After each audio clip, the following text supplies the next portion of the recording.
This morning, we are starting to learn more about how air officials responded to this mid-air collision.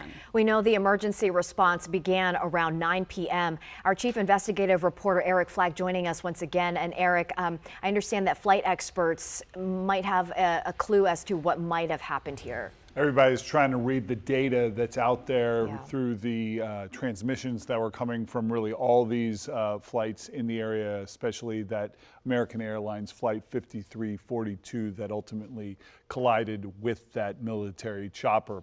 Flight data studied overnight by aviation experts offers chilling insight into how close all those passengers aboard the flight were to actually landing safely. Ian Pachetnik is Director of Communications at Flight Radar 24, a global flight tracking service. We're already hearing from family members who are right there at the airport waiting for their loved ones. From the data, how close was this commercial airliner to landing? The aircraft was seconds from landing. So the collision happened at approximately 300 feet. So this is seconds from landing as they crossed the Potomac, and the runway threshold is at the river's edge. So the aircraft is very close to landing. It was on final approach. It was lined up with runway 33, and it was ready to touch down. And yet just seconds from landing, something catastrophic happened. How? That's a great question, and one that investigators will be looking to answer.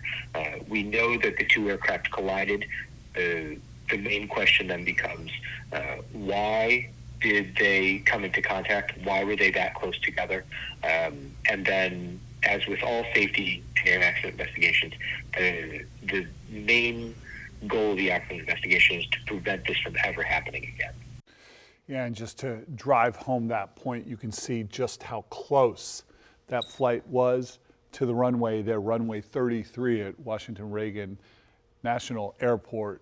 All those passengers so close to getting home safely. Some might wonder if this flight had anything to do with the debate in Congress in 2024 about adding new flights to DCA's already busy schedule, a schedule that's so packed some argued it led to multiple near-miss mid-air collisions. Now we can confirm that this flight, this direct flight from Wichita, Kansas to Washington, D.C.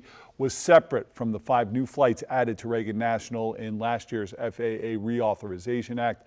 Those routes, though, do not appear to be operational yet, and everything that happened here in this tragedy obviously going to put a spotlight on that problem with all that traffic there at Washington Reagan National Airport. Guys?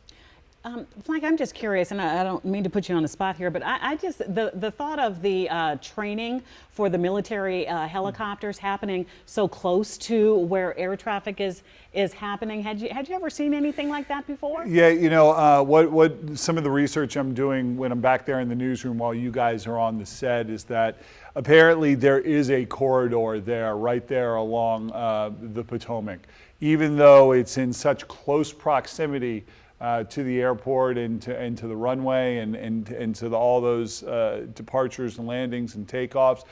There is a corridor there for choppers and training for the military at night.